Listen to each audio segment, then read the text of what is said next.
90 മിനിറ്റും കഴിഞ്ഞ് ക്യാമ്പ് നൗവിൽ ഇന്നലെ ഫുൾ ടൈം വിസിൽ മുഴങ്ങുമ്പോൾ ബാർസ താരങ്ങൾ ഒന്നടങ്കം ആ മൈതാനത്ത് തളർന്നു വീണു. ഒരൊറ്റ ഗോളിന്റെ ദൂരത്ത് കോപ്പ ഡെൽ റേ ചരിത്രത്തിലെ ഏറ്റവും വലിയ കംബാക്ക് നഷ്ടമായിട്ടും ആ ഗാലറി ഒന്നാകെ അവർക്കായി ആർത്തുവിളിച്ചു.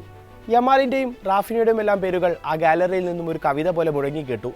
മൈതാനത്ത് മുഖം പൊത്തിയിരിക്കുന്ന റാഫിനിയെ ആശ്വസിപ്പിക്കുന്ന അത്ലറ്റിക്കോ പരിശീലകൻ ഡീഗോ സിമിയോണിയുടെ ചിത്രവും ഈ മത്സരത്തിന്റെ ബാക്കിപത്രമായിരുന്നു. മെട്രോപൊളിറ്റാനോയിലെ 4 ഗോൾ തോൽവി.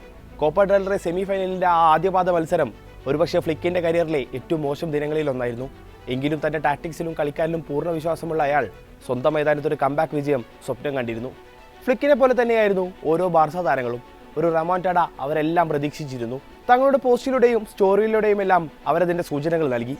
PSG-ക്കെതിരായ ആ പഴയ കംബാക്ക് ഓർമ്മിപ്പിച്ച് ആന്ദ്രസ് ഇനിയസ്റ്റയും അതിനൊപ്പം കൂടി. നാളിന്ന് വരെയുള്ള അത്ലറ്റിക്കോ പരിശീലക കരിയറിൽ ക്യാമ്പ് നൗവിൽ വിജയിക്കാനായിട്ടില്ല എന്ന നാണക്കേട് തീർക്കാനായിരുന്നു സിമിയോൺ ഇന്നലെ ഇറങ്ങിയത്. പക്ഷേ അതിനുമപ്പുറം അയാൾക്ക് മറ്റൊരു സ്വപ്നം കൂടി ഉണ്ടായിരുന്നു. 2013 ശേഷം ആദ്യമായൊരു കോപ്പ ഡെൽ റേ ഫൈനൽ. അതിനിവിടെ ജയത്തിലപ്പുറം തോൽവിയുടെ ഭാരം കുറക്കുക എന്നത് മാത്രമായിരുന്നു മാർഗം. അതുകൊണ്ട് തന്നെ തന്റെ അൾട്ടിമേറ്റ് ട്രംപ് കാർഡായ ബസ് പാർക്കിംഗ് തന്ത്രം സിമിയോണി പുറത്തെടുത്തു.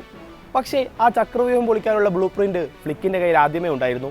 സോൾ സ്ട്രൈക്കറായി ഫെറാൻ ടോറസ്, പിന്നിൽ ഫെർമിൻ റാഫിനായി യമാൽ ത്രയം, മിഡിൽ പെഡ്രിക്കൊപ്പം മാർക്ക് ബെർണാൾ, ജോൻ ഗാർഷ്യയ്ക്ക് മുന്നിൽ Kounde, Cubarsi, Gerard Martin, Cancelo എന്നിവർ. നഷ്ടപ്പെടാൻ ഒന്നുമില്ലാത്ത എന്നാൽ നേടാൻ ഒരുപാടുള്ള മത്സരത്തിൽ ഫ്ലിക്ക് തന്റെ ടീമിനെ ഇറക്കിയത് ഇങ്ങനെയായിരുന്നു. 2-ാം മിനിറ്റിൽ ഫെർമിനിലൂടെ ബാർസ പണി തുടങ്ങി. റാഫിനയുടെ പാസ് സ്വീകരിച്ച ഫെർമിൻ ഒരു ലോങ് റേഞ്ച് ട്രൈ നടത്തിയെങ്കിലും നേരിയ വ്യത്യാസത്തിൽ അത് പുറത്തേക്ക് പോയി. 14-ാം മിനിറ്റിലെ റാഫിനയുടെ അറ്റംപ്റ്റ് സൈഡ് നെറ്റിലടിച്ചു മടങ്ങി. തൊട്ടടുത്ത മിനിറ്റിൽ പെഡ്രിയും ഒരു ശ്രമം നടത്തിയെങ്കിലും യുവാൻ മോസയെ കീഴ്പ്പെടുത്താൻ പോന്ന ബലം ആ ഷോട്ടിനില്ലായിരുന്നു. പിന്നാലെ കോർണറിൽ നിന്ന് വന്ന പന്തിനെ ഫെറാൻ പോസ്റ്റിലേക്ക് വഴിതിരിച്ചു വിട്ടെങ്കിലും ലക്ഷ്യത്തിലെത്തിയില്ല. 27-ാം മിനിറ്റിൽ മത്സരത്തിൽ ആദ്യമായി അത്ലറ്റിക്കോ ഒരു ഗോൾ ശ്രമം നടത്തിയെങ്കിലും ജോൻ ഗാർഷ്യ പന്ത് കയ്യിൽ ഭദ്രമാക്കി.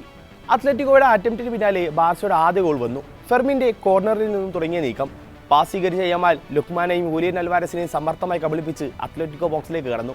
പോസ്റ്റിന്റെ ഒത്ത നടുവിൽ സ്ഥാനമുറപ്പിച്ച ബെർണാളിന്റെ കാലിലേക്ക് യമാലിന്റെ പാസ് എത്തുമ്പോൾ ഒന്ന് ചെത്തിയിടേണ്ട കാര്യമേ താരത്തിനുണ്ടായിരുന്നുള്ളൂ. ബാർസ മത്സരത്തിൽ ലീഡെടുത്തു. അഗ്രിഗേറ്റിൽ ഇനിയും 3 ഗോളിന്റെ ദൂരം. 2-ാം ഗോളിനായി ബാർസ വീണ്ടും ശ്രമങ്ങൾ തുടർന്നു. പക്ഷേ സിമിയോണിയുടെ ഡിഫൻസീവ് തന്ത്രങ്ങളെ മറികടക്കുക എന്നത് അത്ര എളുപ്പമായിരുന്നില്ല. ആദ്യ പകുതിയുടെ ഇഞ്ചുറി സമയത്ത് ലുക്മാനിലൂടെ അത്ലറ്റിക്കോക്ക് ഒരു സുവർണാവസരം ലഭിച്ചെങ്കിലും താരത്തിന്റെ ഹെഡർ ഇഞ്ചുകളുടെ വ്യത്യാസത്തിൽ പുറത്തേക്ക് തെറിച്ചു. തൊട്ടുപിന്നാലെ ബാർസയുടെ 2-ാം ഗോളും വന്നു. ഹാഫ് ടൈം വിസിൽ മുടക്കാനുള്ള ഒരുക്കത്തിലായിരുന്നു റഫറി. അന്നേരം വലതു വിങ്ങിലൂടെ യമാൽ പന്തുമായി അത്ലറ്റിക്കോ ബോക്സിന് മുന്നിലെത്തി. തനിക്കൊപ്പം ഓടുന്ന പെഡ്രിലേക്ക് താരം പാസ് നീട്ടിയെങ്കിലും പന്ത് ഫെറാനിലെത്തും വിധം ഡെമ്മി റൺ നടത്തിയ പെഡ്രി ബോക്സിലേക്ക് ഓടിക്കയറി. താരത്തിന്റെ കാലിലേക്ക് ഫെറാൻ ഫസ്റ്റ് ടൈം പാസിലൂടെ പന്തെത്തിക്കുമ്പോൾ ഫൗൾ ചെയ്യുകയല്ലാതെ അത്ലറ്റിക്കോ ഡിഫൻഡർക്ക് യാതൊരു നിർവാഹവുമില്ലായിരുന്നു. കിട്ടിയ പെനാൽറ്റി വലയിലാക്കി റാഫിനെ അഗ്രിഗേറ്റ് സ്കോർ 4-2 ഇനിയും 2 ഗോൾ ദൂരമുണ്ട്. 45 മിനിറ്റിന്റെ സമയവും. ഇടവേള കഴിഞ്ഞ് ഗ്രൗണ്ടിലേക്ക് മടങ്ങിയെത്തിയ ഓരോ ബാർസ താരത്തിന്റെയും മനസ്സിൽ ഈ 2 കണക്കുകൾ മാത്രമായിരിക്കും ഉണ്ടായിട്ടുണ്ടാവുക.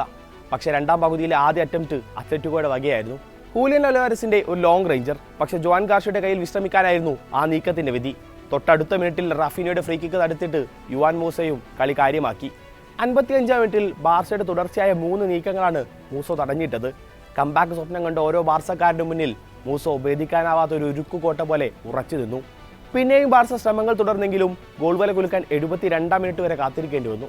യമാലിൽ നിന്നും പാസ് സ്വീകരിച്ച കാൻസലോ ബോക്സിലേക്ക് ഒരു ക്രോസ് ഇറക്കി കൊടുത്തു. അത്ലറ്റിക്കോയുടെ ഫുള്ളി പാക്ഡ് ഡിഫൻസിനെ കബളിപ്പിച്ച് പന്തിലേക്ക് കാൽവെച്ച ബെർണാൾ ബാർസ സ്കോർ ബോർഡിൽ 3-ാം ഗോൾ ചേർത്തു. ക്യാമ്പ് നൗ ഗാലറി ആർത്തിരമ്പിയ നിമിഷം. ഒരു ഗോളിന്റെ ദൂരത്തിൽ ഒരു അൾട്ടിമേറ്റ് കംബാക്ക് കാത്തിരിക്കുന്നു. അസംഭവ്യം എന്നൊന്നും ഫുട്ബോളില്ലെന്ന പ്രഖ്യാപനം നടത്താൻ ഫ്ലിക്കിനും പിള്ളേർക്കും പിന്നെ ഉണ്ടായിരുന്നത് 18 മിനിറ്റ് മാത്രം. പക്ഷെ 18 അടവും പറ്റിയിട്ടും ആ 4-ാം ഗോൾ മാത്രം അവർക്ക് കണ്ടെത്താനായില്ല. 6 മിനിറ്റിന്റെ ഇഞ്ചുറി ടൈമിനൊടുവിൽ ഫുൾ ടൈം വിസിൽ ഉയരുമ്പോൾ യുദ്ധഭൂമിയിൽ പൊരുതി വീണ പോരാളിയെ പോലെയായിരുന്നു ഓരോ ബാർസ താരവും. പീക്ക് ഫുട്ബോൾ കണ്ട നിർവൃതിയിൽ ക്യാമ്പ് നൗ ഗാലറി തങ്ങളുടെ ടീമിനായി കൈയടിച്ചു. കിരീടത്തിലേക്ക് ഒരു പടി കൂടി അടുത്തതിന്റെ സന്തോഷത്തിൽ അത്ലറ്റിക്കോ താരങ്ങൾ ആർത്തു ചിരിച്ചു. ഡീഗോ സിമിയോണിയും അതിനൊപ്പം കൂടി.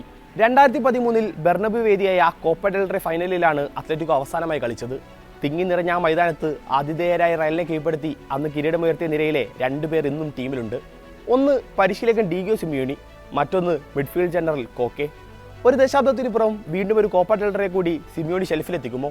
അതോ ഫൈനലിൽ തല താഴ്ത്തി മടങ്ങുന്ന ശീലം ഇവിടെയും ആവർത്തിക്കുമോ? കാത്തിരുന്ന് കാണാം.